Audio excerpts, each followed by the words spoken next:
కడప జిల్లా టీడీపీ శ్రేణులందరూ కూడా మహానాడుకు సిద్ధమవుతున్నారు. అయితే ఈ నేపథ్యంలో గాలివీడిలో మంత్రి రాంప్రసాద్ రెడ్డి గారి ఆధ్వర్యంలో మినీ మహానాడు జరిగింది.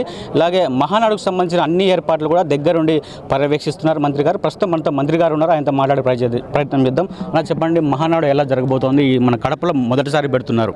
మీ అందరికీ తెలుసు, తెలుగుదేశం పార్టీ ఆవిర్భావం అయిన తర్వాత రాష్ట్రంలో ఉన్న ఎన్నో జిల్లాల్లో మహానాడు కార్యక్రమం జరిగింది.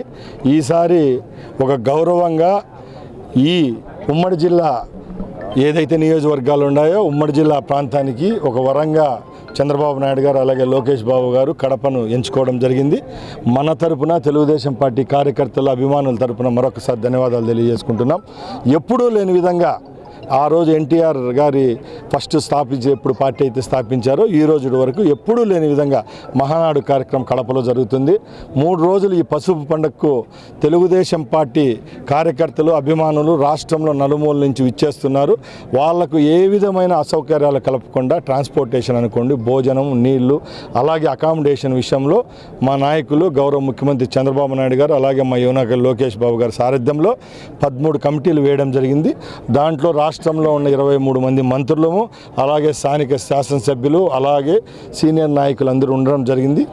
గత 15 రోజులుగా మేధోమథనం జరుగుతూ ఉంది. ఇప్పుడు అందరూ కడపలోనే తిష్ట వేసి ఏ విధమైన అసౌకర్యాలు కలపకుండా ఈ మహానాడు కార్యక్రమాన్ని విజయవంతం చేస్తాం. ముఖ్యంగా నా తరపు నుంచి ఒక ఉడతభక్తిగా తెలుగుదేశం పార్టీ సైనికునిగా ఈ రాయచోటి ప్రాంతం గుండా ప్రయాణించే తెలుగుదేశం పార్టీ కార్యకర్తల కోసం ముఖ్యంగా చిత్తూరు జిల్లా, ఉమ్మడి చిత్తూరు అలాగే రాజంపేట మన అన్నమయ్య జిల్లా నుంచి ఎక్కడెక్కడ 16-17 నియోజకవర్గాలకు సంబంధించిన పోయే కార్యకర్తలందరికీ గోల్ చెరువు దగ్గర సుమారు 1,00,000 మందికి 29వ తారీఖున భోజన వసతులు మా సొంత నిధులతో ఏర్పాటు చేయడం జరిగింది. అలాగే మన నియోజకవర్గమే కాదు రాష్ట్రంలో ఉన్న అన్ని నియోజకవర్గాలు ట్రాన్స్పోర్టేషన్ విషయంలో రవాణా శాఖ మంత్రిగా అన్ని చర్యలు తీసుకోవడం జరిగింది. ఈ మహానాడు నా భూతో నా భవిష్యత్ అనే విధంగా ఈ కడప మహానాడు చరిత్రలో నిలిచిపోతుంది. కడపలోనే మహానాడు పెట్టడానికి కారణం ఏమంటారు? ఏమీ కారణం లేదండి, అది బయట అందరూ చెప్పుకుంటూ ఉంటారు. మేమేదో జగన్కు బెదిరించేదానికి ఇక్కడ పెట్టలేదు. జగన్కు 11 సీట్లకు కట్టడి చేసింది కూడా తెలుగుదేశం పార్టీనే. కాబట్టి ఈ మహానాడు కార్యక్రమం రాష్ట్రంలో ఉన్న ముందు నేను చెప్పినట్టు అన్ని జిల్లాల్లో జరిగింది. ఈసారి గౌరవంగా ఈ ప్రభుత్వంలో 10 సీట్లలో 7 సీట్లు కడపలో కూడా తెలుగుదేశం పార్టీ కైవసం చేసుకునింది. దాన్ని గుర్తించి ముఖ్యమంత్రి గారు మాకు ఇచ్చినట్టు మేము చాలా సంతోషంగా ఉన్నాం. తప్పకుండా ఆ గౌరవాన్ని నిలబెట్టుకునేదానికి ఇక్కడ ఉన్న నాయకులం అయితేనే ప్రతి ఒక్కరం కృషి చేస్తాం.